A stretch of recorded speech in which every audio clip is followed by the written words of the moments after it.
Okay, let's say you're recording on your laptop. Now, your laptop has a built in microphone, but it actually has a built in other thing too. Um, and that thing is called a digital to analog converter. Okay?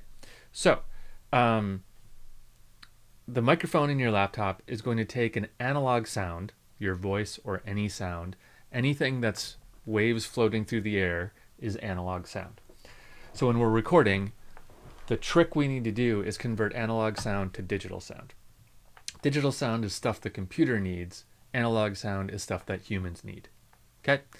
Um, so there's a microchip in your computer that converts analog signal to digital signal. Now, here's the thing: both the microphone just built into your laptop and that converter are fairly cheap. Even if you have a really nice laptop, it's pretty utilitarian what's in there. It's just designed to get the job done. Now, when we convert an analog signal to a digital signal, there are varying degrees of success that can have.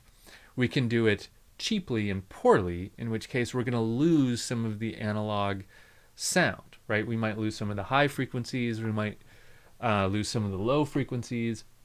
The frequencies that do come through might be a little distorted or corrupt in some way. That's going to be a cheap analog to digital converter. But that's what's built into laptops, any computer. That's what's built into it. So in the professional audio world, what we do is we don't use that microphone built into your laptop, and we don't use that converter built into your laptop either. We use a separate box to do that converting for us, because we can get a higher end conversion if we buy a separate piece of hardware that just does that conversion from analog to digital. Okay, now it does a couple other things too, usually, those boxes. So this is what they look like. This is a relatively inexpensive one. This is an M Audio ProFire 610. So what this allows me to do is plug a microphone in, give it some juice, and it's got, this is an old one, so this one has a FireWire output that I would connect to my computer, and then it can go right into Ableton. So this is what we commonly call an audio interface, and its job is to do that conversion. Now, another thing it does is it lets me plug a microphone in, right? Like, look around your laptop, find a spot where you can plug one of these microphones into your laptop. You can't. You could get a microphone with a USB output. Those exist now, but let's think about what those really are. What those are is a microphone and a converter built into one, which means it probably doesn't have that great of a converter in it, right? Because it's going to be really small and not very well thought out. Now, that used to be my lecture, was those microphones with USB outputs are not high quality. However, I'm jumping back on that a little bit lately because I've heard some, like the Blue Yetis is a model, and there's another Blue microphone, Blue is the company, that I've heard that are USB outputs that sound pretty darn good, actually. So maybe those are okay. But I'm still a loyalist to separate audio interface and microphone. So in our audio interface, things we're looking for. The first question you want to ask yourself is, how many microphones do I need to plug in at once? If you're running a big recording studio and you're going to record a full orchestra, you need to plug in a lot of microphones all at the same time. That means you're going to need, 60 inputs. Okay, that's a big box. We don't need that here. In my little room here, I have the need for 2 inputs at once. That means I can record a voice and a guitar at the same time, or I can record a violin and a cello at the same time, whatever. 2 instruments at the same time. This particular box lets me plug in 4.